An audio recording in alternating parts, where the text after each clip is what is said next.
Hey everybody, Nick here, and today I got some disassembly and maintenance to do for you on this little guy right here. This is the Spyderco Knives Brouwer. There we go, pop this loose. Using a T8 bit here for the pivot.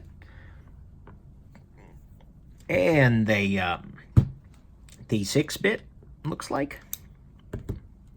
For these little guys in the back, maybe? Yep. T6. T6. I think this is about to be a simple thing done well. Because, okay, full liners. It's nice. See? Well, full liner. Oh. Well, look at that. Huh. Okay. So, this is actually very different than I anticipated, which is nice. I like being surprised, I guess, in a good way. What we can see here is that this is actually using So it's an internal stop pin on this side, but an external stop pin on this side because the liner...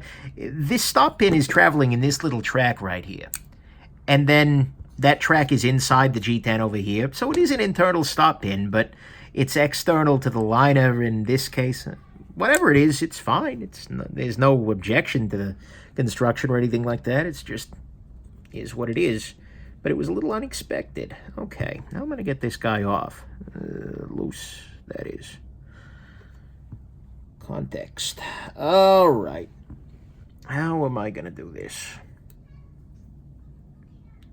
Why does this not want to come loose? It's well machined. That's good. Tight tolerance. Okay, that's popped loose now.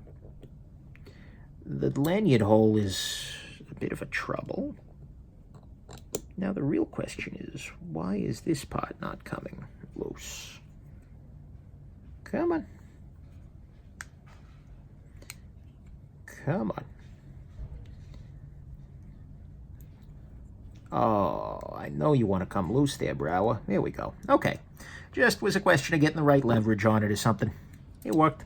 It's popped loose. Okay, hey, look at that. They blasted the titanium, but they left this little area protected such that it would be smooth as a freaking operator. That's maybe a dated reference at this point. Either way, we're going to go ahead and clean this guy off. What we can see here is that there ain't a whole lot going on here. There is a lock bar insert with an over-travel stop. That's nice. Cool. But it's a hidden lock bar insert. You can see here so it's got two positioning pins in the titanium, and then it's got two screws. Don't ever remove the lock bar insert, by the way. There's no reason for you to ever service that. You will accomplish nothing by taking that out. Bad idea. Well, actually, you'll probably accomplish having to send it back to the warranty people, although maybe you could get it back into position with those holes, but it's just not worth sticking with. There's no reason to do so. I just realized the lock bar relief cut is internal. Nice. This is a knife I am really excited to carry. I'm going to be honest. I think it's going to be great. Just initial impressions. Small, simple thing done well. Easy construction. There's a lot to love. Clean these little phosphor bronze washes off. You might be able to get some mileage by polishing them, but I figure I'll polish them by carrying it. Polishing washes is, on phosphor bronze, that is not really a necessary thing. Sometimes it can let you kind of jumpstart the process of break-in, but you also want to be careful because you can also accidentally take too much material and cause blade play. Issues like that. So it's something I do rarely, but I generally don't recommend. It can be helpful if there's like a burr on the washers or something like that, but... All right, everything's clean. If you're curious about the tools I'm using, check my knife disassembly toolkit. Right now I'm using something new. This is called Knife Pivot Lube. It's a knife pivot lube, for those of you playing along at home. And it is, its claim to fame is that it is cheaper than the nano oil that I usually use. But actually, one thing that I found is that it is slightly better in than the 10-weight nano oil in the pivot of a knife that's meant to just be a super smooth knife. And so I've been liking it there. What I'm going to go ahead and do is put a little tiny bit of it here onto the pivot. There we go. Then I will drop a washer on here, making sure this may not actually be worn in enough to care. Yeah. So I'll just drop a washer onto there. A little bit of lube. But I'm finding it a little better than the 10 weight on these kinds of washer reactions. And it's a little less draggy than the frictiony, not frictiony, viscosity. It's a lower viscosity than the 85 weight, so either way, seems to be working fine. I need to test it for a longer time before I can really guarantee anything and offer a full review, but I'm using it at the moment, and it's cheaper, which is just a beautiful thing.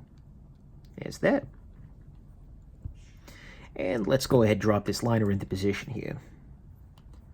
Alrighty. So, this was a pain to get on. Let's see, or a pain to get off of there. Let's see if it's a pain to get back on.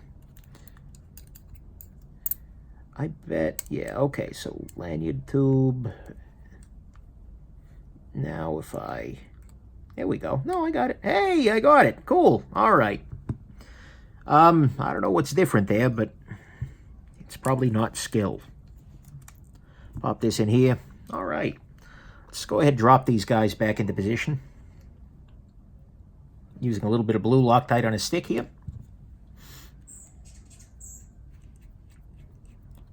Put that in there. Beautiful. Put that in there. Beautiful. And we'll go ahead. Oh, hey, I have 2 screwdrivers now. Body. All right. Clean off the pivot screw a little bit. Take out some of the old thread locker here. Beautiful. And now we put this into position. And here we go. All right, where we at? A little tight. So let's loosen it up. Looks like dead centered. No play. Oh, that's smooth. Oh, that's very smooth. And that's with like no carry. Okay. Yeah, no play. Smooth as freaking silk. Beautiful. So there we go. There's your Brouwer. 7 minutes, 28 seconds. Simple thing. Can't argue with that. Hope this has been interesting to you. Have yourselves an absolutely wonderful rest of your day.